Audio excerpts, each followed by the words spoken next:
સમાચારોમાં આગળ વાત રાજકોટમાં સિવિલ હોસ્પિટલમાંથી દારૂ સાથે તબીબ મળી આવ્યો હતો।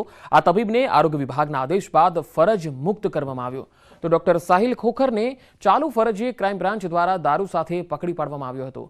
એફઆઈઆર અને કમિટીના રિપોર્ટના આધારે કરાર આધારિત તબીબને સિવિલ અધિક્ષક દ્વારા ફરજ મુક્ત કરવામાં આવ્યો હતો।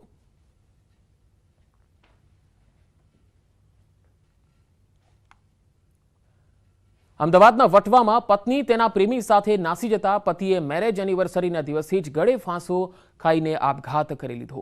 5 વિડીયો બનાવીને આપઘાત કરી લીધો। વટવામાં રહેતા 40 વર્ષની ઉંમરના વ્યક્તિએ તેની પત્ની પ્રેમી સાથે નાસી જતા વટવા પોલીસ સ્ટેશનમાં ફરિયાદ નોંધાવી હોવાનો વિડીયોમાં ઉલ્લેખ છે। પોલીસ તરફથી પ્રતિસાદ ન મળતો હોવાના આક્ષેપ તેણે વિડીયોમાં કર્યા। અંતિમ પગલું ભરતા પહેલા યુવકે અલગ અલગ 5 વિડીયો બનાવ્યા, જેમાં તેના અને તેની પત્નીના લગ્ન જીવન વિશે તેમજ બાળકોની સાથે વાત કરી હતી।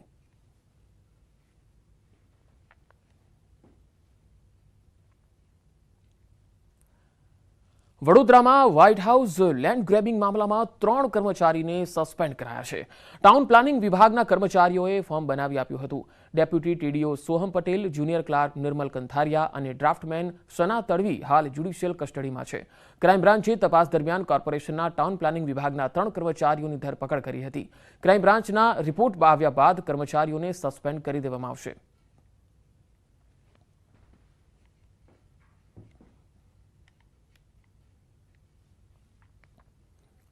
પેટ્રોલમાં 20% ઇથેનોલ મિક્સ કરી પેટ્રોલ સસ્તું કરવાનું પ્રધાનમંત્રી મોદીએ બેંગ્લોર ખાતે E20 પ્રોજેક્ટ લોન્ચ કર્યો, જેમાં 36 જેટલા પેટ્રોલ પંપને મંજૂરી પણ આપી દેવામાં આવી। જેને લઈને ગુજરાતના નર્મદામાં આવેલ સુગર ફેક્ટરીમાં આ ઇથેનોલનો પ્રોજેક્ટ કાર્યરત છે, જે દરરોજના 60,000 લીટર ઇથેનોલનું ઉત્પાદન કરીને ભારતની ઓઇલ કંપનીઓને સપ્લાય કરે છે। આગામી સમયમાં નર્મદા સુગર ફેક્ટરી 1,25,000 લીટર દરરોજનું ઇથેનોલ ઉત્પાદન કરવાનું પ્લાનિંગ કરી રહી છે। નર્મદા સુગર ફેક્ટરી ખાંડનું ઉત્પાદન કરતી વખતે જે શેરડીના પિલાણ બાદ છૂટો પડતો મોલાસીસ ફેંકી દેતું હતું, જો કે હવે છેલ્લા 4 વર્ષ પહેલા આ મોલાસીસમાંથી ઇથેનોલ બનાવવાની સૂઝ નર્મદા સુગરના ચેરમેને ઘનશ્યામ પટેલને આવતા તેમણે જર્મની બેઝ ઓટોમેટિક અદ્યતન સુવિધા સજ્જ ઇથેનોલ પ્લાન્ટ શરૂ કર્યો। આજે ભારતનો બીજા નંબરનો અને રાજ્યનો પહેલો ઇથેનોલ પ્લાન્ટ બની ગયો છે।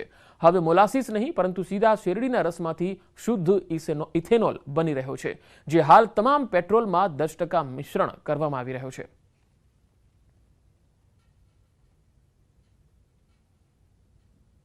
E20નું લોન્ચિંગ કર્યું। 65 જેટલા પેટ્રોલ પંપને આના માટે પ્રાયોગિક ધોરણે આ પેટ્રોલ વેચવાની છૂટ આપી છે। એમાં 20% ઇથેનોલ ઉમેરીને આ પેટ્રોલ બનાવવામાં આવે છે। આપણે પણ આપણી નર્મદા સુગરમાં એક દિવસનું 60,000 લીટર આપણે ઇથેનોલ બનાવીએ છીએ અને આગામી વર્ષથી 1,25,000 લીટર ઇથેનોલ આપણે ફેક્ટરીમાં આપણે બનાવવાના છે। તાપી જિલ્લાની વ્યારા સુગર ફેક્ટરીને લઈને ગત વર્ષોમાં થયેલ આંદોલનનો બાબા સાહેબ આંબેડકર યુનિવર્સિટીમાં BA સમાજશાસ્ત્રના વિષયના અભ્યાસક્રમમાં સમાવેશ કરાયો છે। યુવા સામાજિક કાર્યકર એવા રોમેલ સુતરિયાના નેતૃત્વમાં થયેલ આદિવાસી કિસાન સંઘર્ષ મોરચાનું આંદોલનને લગતું શિક્ષણ હવે બાબા સાહેબ આંબેડકર યુનિવર્સિટીમાં અભ્યાસ કરતા કોલેજના સમાજશાસ્ત્રના વિદ્યાર્થીઓને ભણાવવામાં આવશે। માત્ર 25 વર્ષની વયે અસંખ્ય આદિવાસી પરિવારોને ન્યાય અપાવવા સફળ આંદોલનનું નેતૃત્વ કરનાર રોમેલ સુતરિયા સમગ્ર આદિવાસી સમાજ તેમજ તાપી જિલ્લા માટે ગર્વ સમાન છે।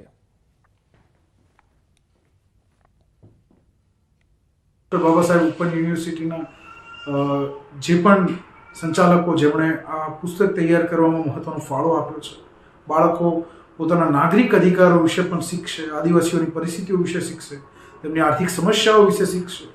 તે બદલ આ જે ચેપ્ટર